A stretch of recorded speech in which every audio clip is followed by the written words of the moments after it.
नमस्कार दोस्तों, स्वागत है आप सभी का एक बार फिर से राजू सर के नाम से इस यूट्यूब चैनल के अंदर एमसीक्यू वीडियो की स्टडी के अंदर एक और नया एमसीक्यू हम लेके आए हैं। AIIMS नॉर्सेट, ESIC, GMCH, PGI Chandigarh के एग्जाम के पॉइंट ऑफ व्यू में कुछ इंपॉर्टेंट, कुछ ट्रिकी, कुछ कंसेप्चुअल एमसीक्यू जिनको सॉल्व करने वाले विद रैशनल है। आप लोगों से गुजारिश, फटाफट से वीडियो को लाइक और शेयर कर दीजिए और अभी तक आपने चैनल को सब्सक्राइब नहीं किया तो सब्सक्राइब कर दीजिए। जैसा कि आपको पता है कि ये वीक जो है ऑप्स के एमसीक्यूज का है और हम पढ़ रहे हैं ओबीजी के कुछ इंपॉर्टेंट एमसीक्यू।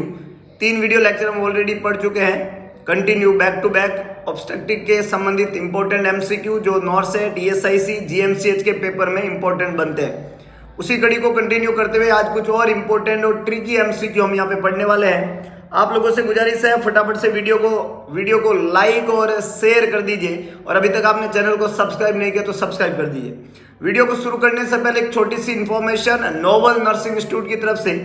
ये इन्फॉर्मेशन है नोबल नर्सिंग इंस्टीट्यूट जिसका ऑफलाइन बैच जो है लहरिया स्वीट होम के सामने भगत की कोठी, न्यू पाली रोड चल रहा है। Offline batch, evening batch already running है जो 1 फेब से स्टार्ट हो चुका है। 2:30 से 6:30 क्लासेस रहती है। उसी कड़ी के अंदर एक और नया मॉर्निंग बैच शुरू करने जा रहे हैं। मॉर्निंग बैच जो है वो बहुत जल्दी अप्रैल के अंदर शुरू होने वाला है। उस मॉर्निंग बैच का क्राइटेरिया ये रहेगा, ये मॉर्निंग बैच जो है ये 6 मंथ चलेगा। 6 महीने की कंसेप्चुअल स्टडी जिसमें 30 के 30 दिन क्लासेज होती है। हर मंडे को मेगा टेस्ट और मिनी टेस्ट होते हैं। कंसेप्चुअल स्टडी मटेरियल के साथ में थ्योरी क्लासेज के साथ में एमसीक्यू प्रैक्टिस, जो कि सफलता का एकमात्र तरीका। तो अगर आप चाहते हैं एम्स नॉर्सेट जो 2021 के सितंबर में होने की संभावना, उसको क्रैक करना चाहते हैं तो आज ही ज्वाइन कीजिए नोबल नर्सिंग इंस्टीट्यूट। नया मॉर्निंग बैच शुरू हो रहा है जिसकी फीस जो है वो 18,000 यहाँ पे आपको दिख रही है ना। 6 मंथ की फीस जो है वो कितनी है, 18,000। अभी होली माह ऑफर चल रहा है और 5 अप्रैल तक अगर आप रजिस्ट्रेशन कराते हैं, आज से लेके 5 अप्रैल तक अगर आप रजिस्ट्रेशन कराते हैं तो इस फीस में 2,000 का डिस्काउंट है। 16,000 फीस आपको भरनी पड़ेगी। अगर आप अपना रजिस्ट्रेशन 5 अप्रैल से पहले करवा देते हैं तो 18,000 की जगह आपका फीस लगेगा 16,000। और अप्रैल में ये नया मॉर्निंग बैच शुरू होने वाला है। तो बिफोर 5 अप्रैल फीस है 16,000। आज ही रजिस्ट्रेशन करवाएं। रजिस्ट्रेशन आप ऑनलाइन तरीके से भी करवा सकते हैं और ऑफलाइन तरीके से भी करवा सकते हैं। अगर आप ऑनलाइन रजिस्ट्रेशन करवाना चाहते हैं तो 1,000 रजिस्ट्रेशन चार्ज है, 1,000 रजिस्ट्रेशन फीस है और इसको डिपॉजिट करवा सकते हैं फोन पे या गूगल पे। नंबर है 7272029029। नंबर रिपीट करता हूँ 7272029029। इस पे फोन पे या गूगल पे करके पेमेंट का स्क्रीनशॉट इसी नंबर पे व्हाट्सअप कर दीजिएगा। अपना नाम और फुल एड्रेस के साथ में सेंड कर दीजिएगा ताकि आपका रजिस्ट्रेशन कंफर्म हो सके। लिमिटेड सीट है कोविड गाइडलाइन के चलते, तो आज ही तुरंत रजिस्ट्रेशन करवाएं और अपनी सीट की श्योरिटी करें। नया morning batch Noble Nursing Institute के साथ में conceptual study with MCQ practice. तो हम शुरुआत करते हैं इस एमसीक्यू सेशन का और आज के इस एमसीक्यू सेशन का सबसे पहला क्वेश्चन आप लोगों के लिए लेके आया हूं। A nurse in a labour room should do this measures to prevent prolong labour to a patient. Question आपसे क्या पूछ रहा है कि कौन सा मेजर आप काम में लेंगे लेबर रूम के अंदर ताकि आपका जो लेबर का प्रोसेस है वो प्रोलॉन्ग ना हो। आपको प्रिवेंट करना है प्रोलॉन्ग लेबर को एक मरीज के अंदर, तो क्या मेजर्स काम में लेंगे? Be with the patient, giving oxytocin, assessing maternal and fetal vital sign, maintaining partogram. 4 option यहाँ पे लिखे हुए हैं। लेबर के प्रोसेस को प्रोलॉन्ग होने से रोकने के लिए कौन सा मेजर्स आप काम में लेंगे? फटाफट से जवाब लिखिएगा। B with the patient, giving oxytocin, assessing maternal and fetal vital sign और मेंटेनिंग पार्टोग्राम। आपको लेबर को प्रोलॉन्ग नहीं होने देना है। जब लेबर को प्रोलॉन्ग नहीं होने देना है तो आपको लेबर के हर इवेंट के बारे में पता होना चाहिए और पर्टिकुलर इवेंट पे पर्टिकुलर एक्शन अगर आप लेते हैं तो आपका लेबर प्रोलॉन्ग होने से बच जाएगा। और ये एकमात्र तरीके से आप कर सकते हैं to maintaining partogram. D is the correct one.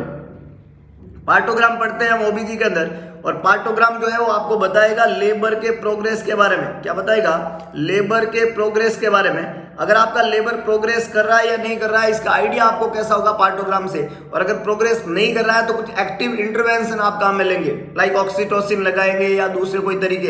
तो आपका लेबर प्रोग्रेस हो रहा है कि नहीं हो रहा है, इसका प्रोग्रेस का असेसमेंट है पार्टोग्राम।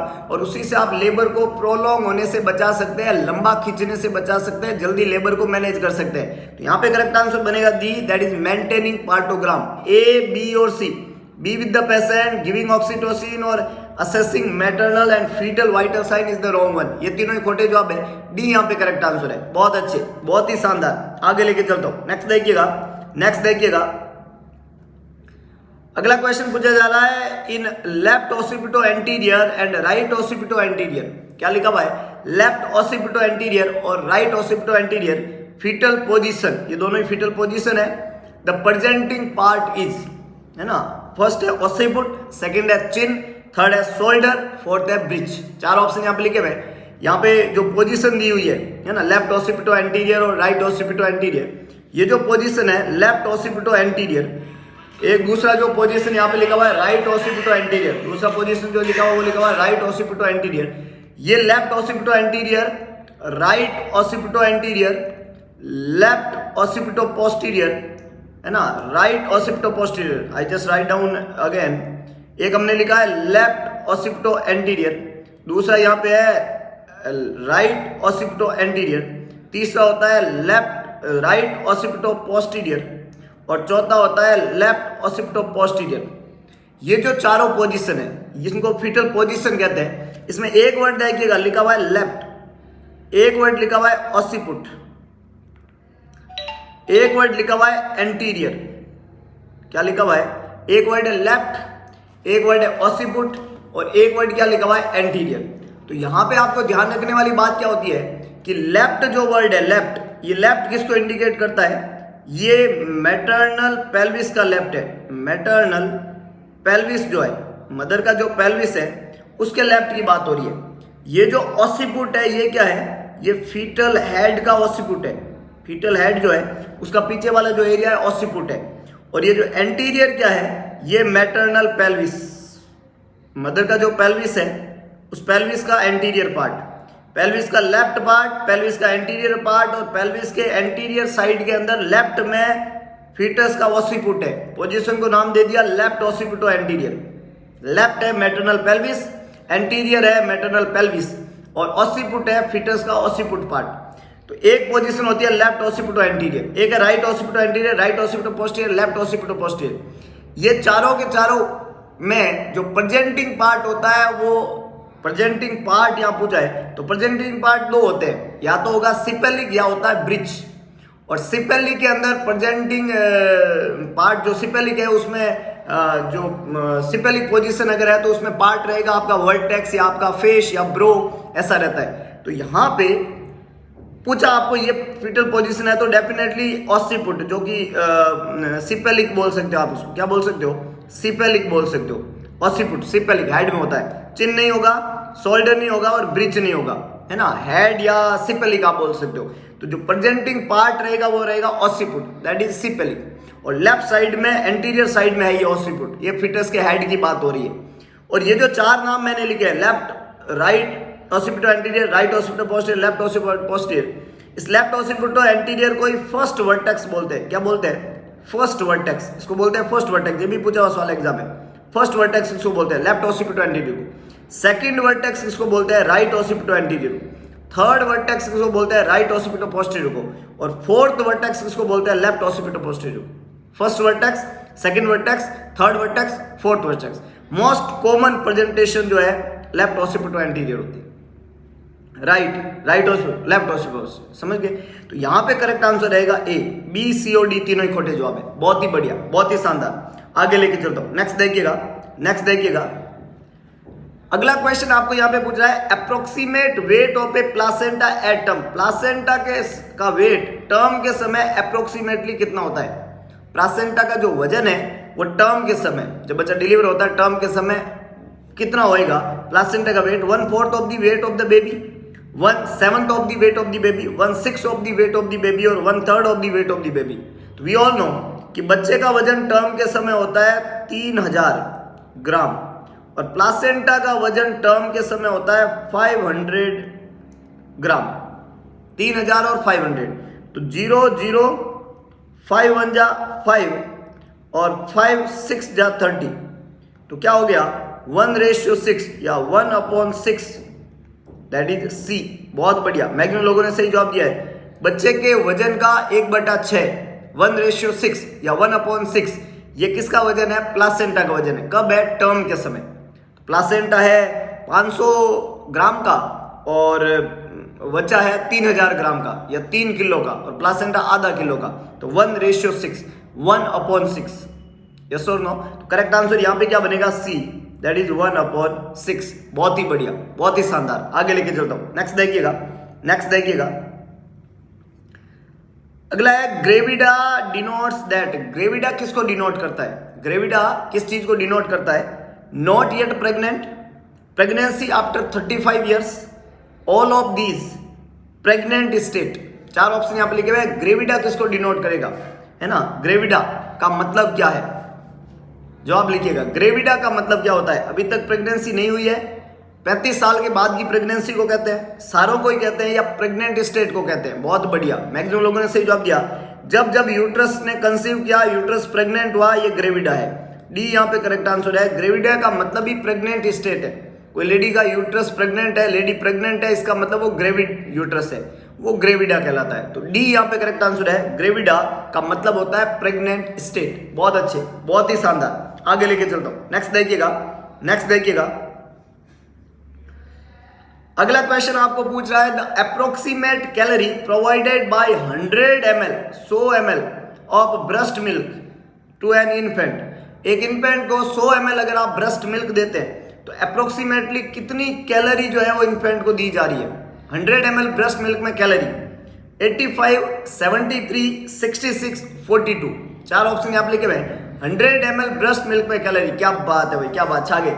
100% लोगों ने सही जवाब दिया। 100 ml कैलोरी ब्रेस्ट मिल्क में कितनी कैलोरी होती है? बहुत बढ़िया, मैक्सिमम लोगों ने सही जवाब दिया है। Yes, it's 66। C is the correct one.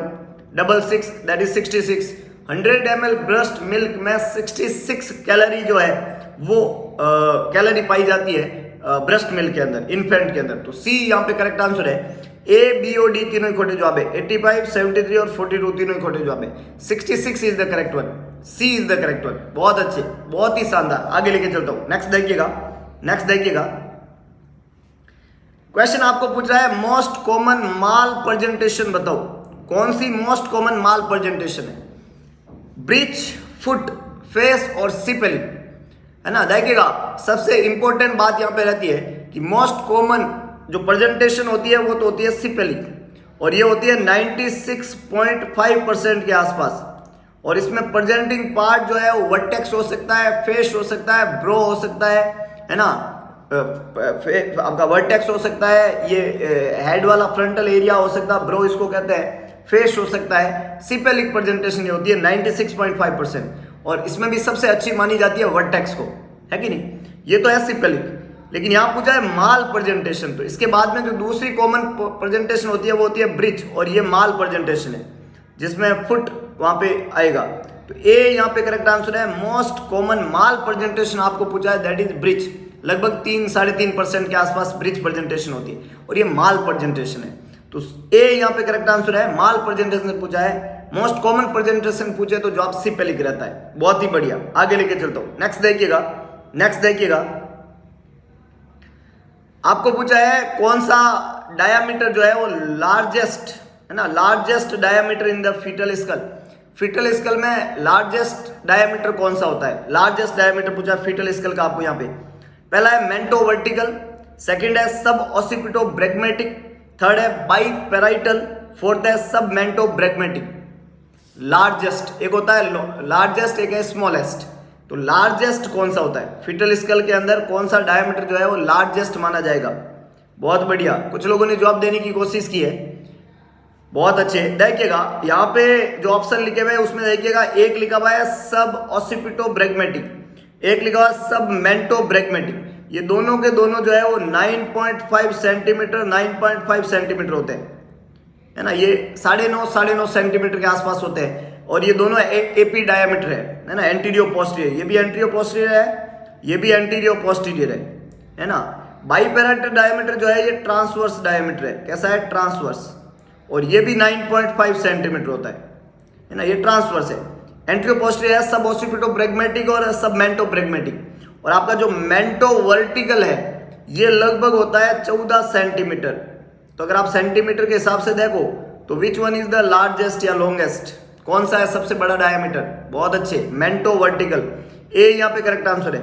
सबसे लॉन्गेस्ट डायमीटर हो गया मेंटो वर्टिकल, है ना। मेंटो वर्टिकल जो है वो सबसे longest largest diameter 14 centimetre, anterior posterior diameter, जिसमें प्रेजेंटिंग पार्ट मेंटो वर्टेक्स। तो मेंटो वर्टेक्स हो गया तो प्रेजेंटिंग पार्ट क्या रहेगा? फेस। इस डायमीटर में प्रेजेंटिंग पार्ट क्या रहता है? फेस रहता है। और ये सबसे लॉन्गेस्ट या लार्जेस्ट है। सबसे स्मॉलेस्ट और आइडियल डायमीटर किसको माना जाता है? सब ऑसिपिटोब्रैगमेटिक, बी जो है ये 9.5, ये स्मॉलेस्ट है, वो है लार्जेस्ट, ये है स्मॉलेस्ट एंड आइडियल डायमीटर जो है वो अगर आपको पूछा जाए तो जवाब बनेगा सब ऑसिपिटोब्रैगमेटिक। और कितना है? 9.5 सेंटीमीटर, जिसमें वर्टेक्स जो है वो प्रेजेंटिंग पार्ट सब ऑसिपिटोब्रैगमेटिक। तो ये एरिया है, इसमें प्रेजेंटिंग पार्ट वर्टेक्स रहेगा, और वर्टेक्स जो है ये सबसे अच्छा प्रेजेंटिंग पार्ट माना जाता है, ये नॉर्मल है।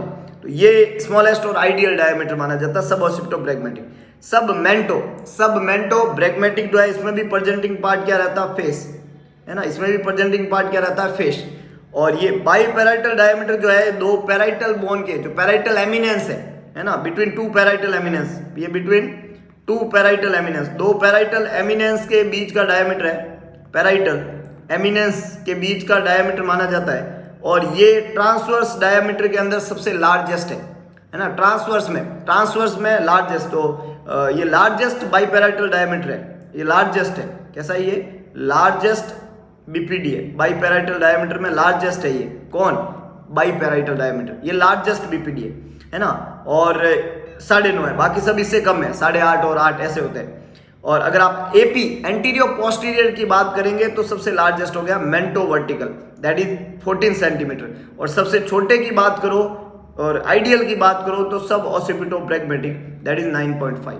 सो the correct answer is A, mento vertical. बहुत बढ़िया, मैक्सिमम लोगों ने बिल्कुल सही जवाब देने की कोशिश किया, बहुत ही शानदार। अगर आप कुछ अच्छा, कुछ बेहतरीन, कुछ शानदार, कुछ जबरदस्त सीख रहे हैं तो प्लीज शेयर करें, मैक्सिमम लोगों तक अप्रोच करवाएं, मैक्सिमम लोगों को ये कंटेंट शेयर करें। और अभी तक आपने लाइक बटन प्रेस नहीं किया तो press the like button, share जरूर करें।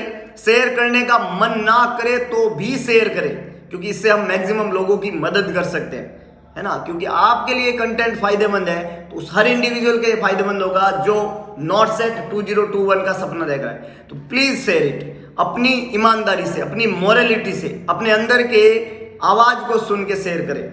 ईमानदारी सबकी अपने पास होती है, और अगर आप ऐसा नहीं करते तो ऊपर वाला सब देखता है कि नहीं है। Please share it. आगे लेके चलता हूं, नेक्स्ट देखिएगा। अगला बोला जा रहा है drug of choice of A management of eclampsia. Eclampsia के मैनेजमेंट की ड्रग ऑफ चॉइस बताओ। इक्लेम्सिया प्रेगनेंसी इंड्यूस्ड हाइपरटेंशन जब होता है, और उसमें प्री इक्लेम्सिया की कंडीशन जब होती है, प्री इक्लेम्सिया की कंडीशन के अंदर आपका जो है आपका ब्लड प्रेशर ज्यादा के अलावा जो है पेडल एडिमा हो रहा है, एल्ब्यूमिन की कमी हो रही है, और बॉडी में जो है ब्लड प्रेशर ज्यादा है, एडिमा है, और साथ में प्रोटीन यूरिया हो रहा है, और बॉडी में एल्ब्यूमिन लेस हो रहा है। ये सारे सिम्टम जो है वो आपको देखने को मिलेंगे प्री इक्लेम्सिया में। और उसमें अगर मरीज को फिट्स आने लग जाए तो इक्लेम्सिया हो गया।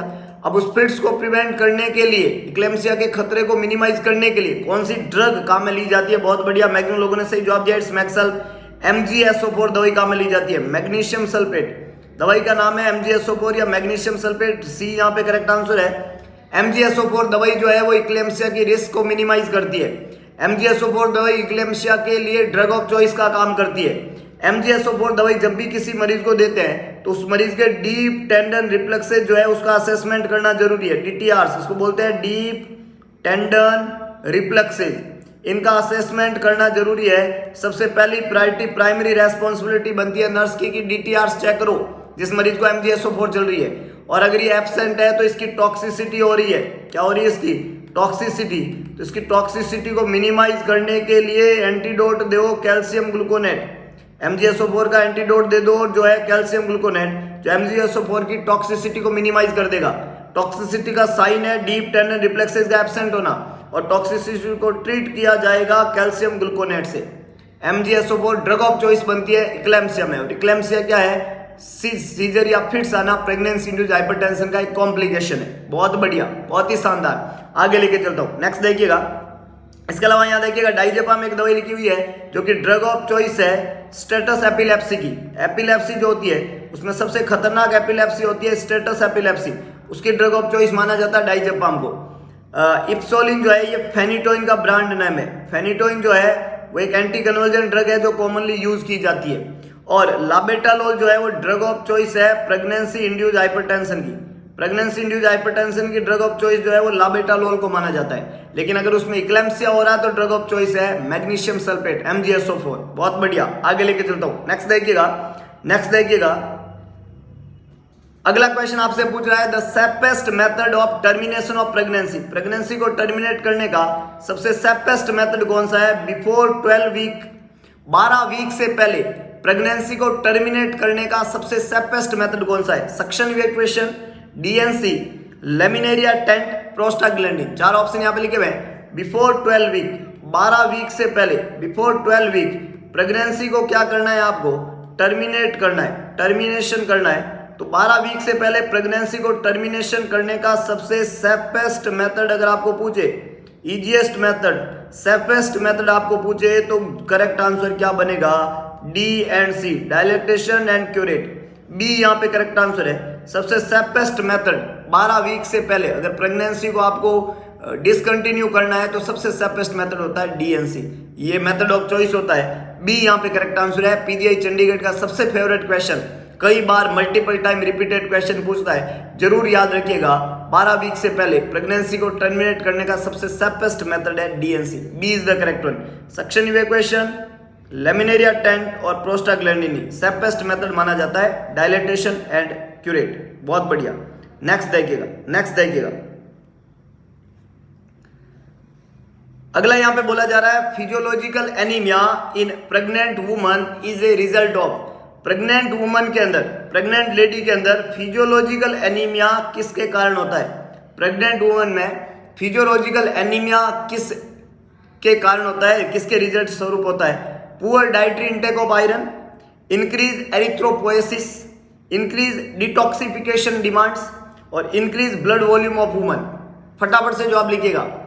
आई थिंक किसी का भी ये गलत नहीं होगा क्योंकि सभी लोगों ने इसको बहुत अच्छे से पढ़ रखा है और बहुत ही शानदार तरीके से आपने जवाब दिया है। बहुत अच्छे, बहुत ही बढ़िया। Yes it is very good, it's D. 100% लोगों ने करेक्ट। और आपका ये विश्वास, आपके करेक्ट आंसर देने का जो जज्बा है वो डेफिनेटली हम सबको एक बेहतरीन भविष्य की तरफ लेके जा रहा है।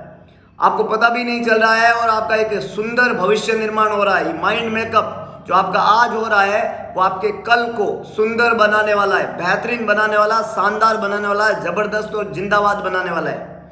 अगर आप चाहते हो अपने इस भविष्य को और अच्छे से संवारना, अगर आप चाहते हो अपने इस भविष्य के अंदर 4 चांद लगाना, तो मेहनत कभी भी मत कम रखिएगा। मेहनत में कमी कभी भी मत होते रहिएगा। लगातार हर समय हर दिन ऐसी ही मेहनत इसी जज्बे के साथ में करते रहना।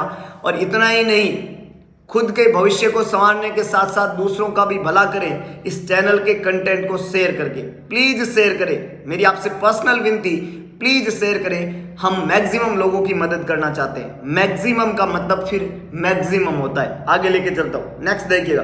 तो डाइल्यूशनल कंडीशन होती है, वॉल्यूम बढ़ जाता है और वॉल्यूम बढ़ने से आरबीसी डाइल्यूट हो जाती है। इस एनीमिया को फिजियोलॉजिकल एनीमिया कहते हैं, जिसमें पर mm क्यूबिक मिलीमीटर के अंदर आरबीसी आपको कम मिलेगी।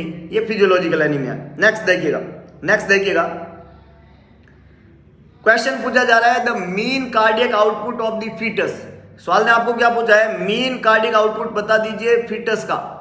फर्स्ट है 100 ml per kg per minute, 225 ml per kg per minute, 350 ml per kg per minute, 415 ml per kg per minute. Mean cardiac output क्या पूछा है? मीन कार्डियक आउटपुट कितना है फीटस का? यस इट इज, बहुत बढ़िया, बहुत ही शानदार। It's C, that is 350 ml per kg per minute.